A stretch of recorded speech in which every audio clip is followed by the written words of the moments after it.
Okay, let's see here. Let's make a recording here of this problem. Okay, so we have a 0.95 sample of a hydrocarbon. So the first thing that we'll do is we'll write an equation for that. And so we'll say that the hydrocarbon is CH something we don't know. That's going to react with oxygen, and that's going to make CO2 plus H2O. Now the information that's relevant in this problem is that they're putting 12.5 atmospheres of oxygen, so 12.50 with 0.950 atmospheres of this, so that this is ATM. Alright, now anyway, what we don't know is we don't know the formula of the hydrocarbon, so we can't have a balanced equation.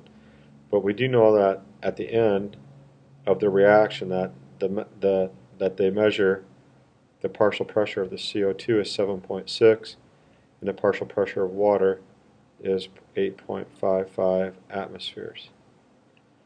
Okay, now what we can do, and the other thing is that there's excess oxygen that remains. That's going to be a factor when we determine the total pressure in the container. Alright, so the first thing that we need to do is we need to figure out how much oxygen that we're going to need. And so you can figure that out by looking at the pressure of the CO2. And so this is for CO2. It has 7.6 atmospheres. Okay, that's for CO2. Now, so we can kind of use a proportionality here.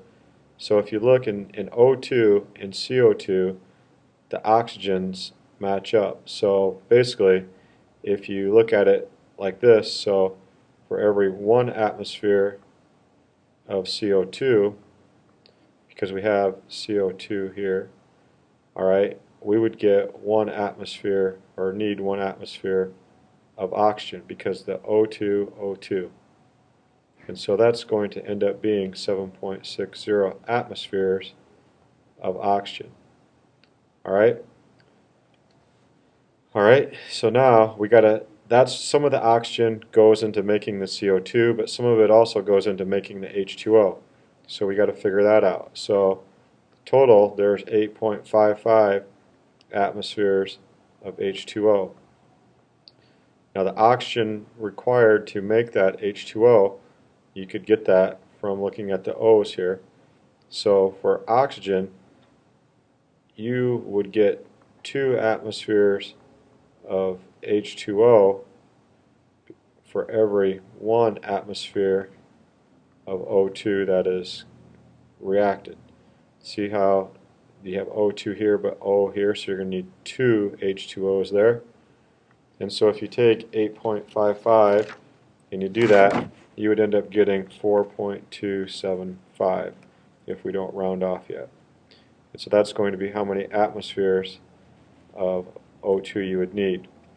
Now, what you would do is you would add those together. If you add those together, that's going to give you the total amount of oxygen that would be consumed in the reaction. So that's how many atmospheres total of oxygen. So of the 12.5 that's given up here, you're going to be using 11.875. Now, the next thing to do is they want to know the total pressure in the container after the reaction is complete. Well, the total pressure, so the pressure total is going to be equal to, I'm going to do it vertically here, is you'd have to take the pressure of the CO2, because that's what's going to be remaining in the container, and that was 7.60 atmospheres. You're going to add that to the pressure of the H2O, which they're telling us that that's going to be 8.55 atmospheres. Okay, but there's also extra oxygen that didn't get used up. Now we used 11.875, we used that much. Okay, so what you would have to do is you would have to take this 12.5, that's how much total is in the container, and you'd have to subtract 11.875. Alright, and if you do that, you would end up getting, that's going to be equal to 0.625 atmospheres of excess oxygen. Okay, so then you would put that over here, so the pressure of the O2 would be equal to 0.625. Okay, so there's no hydrocarbon left. We're saying that that's all used up.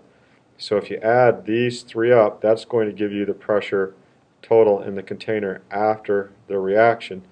And if you add that up, it pretty much rounds off. It ends up being like 16.775, but probably if you went 2 digits past, because these only go to 2 spots, so you would end up having about 6.78 atmospheres total. Alright, now the next step is we need to figure out what is the balanced equation. Alright, so this is a little bit tricky, but here's the deal. The pressures are proportional. So what you can do, proportional to the mole ratio. So what you can do is you can take the pressure of each. Okay, so we're going to take the pressure of these, and what we're going to do is we're going to divide it by the smallest one. So 0.950, we're going to divide that by, let me erase this atmosphere right here, if I can get the eraser to work. Oops, that went a little crazy there. So let me go back here to the pen again. And so we've got CH here, and that was 0.950. So what we're going to do is we're going to take, that was 7.60, I believe. Alright, so we're going to take 0.950 and we're going to divide it by itself. We're going to take the smallest number and divide it by itself. And that's going to equal 1. So we could put a 1 here for now, but we'll wait for a second.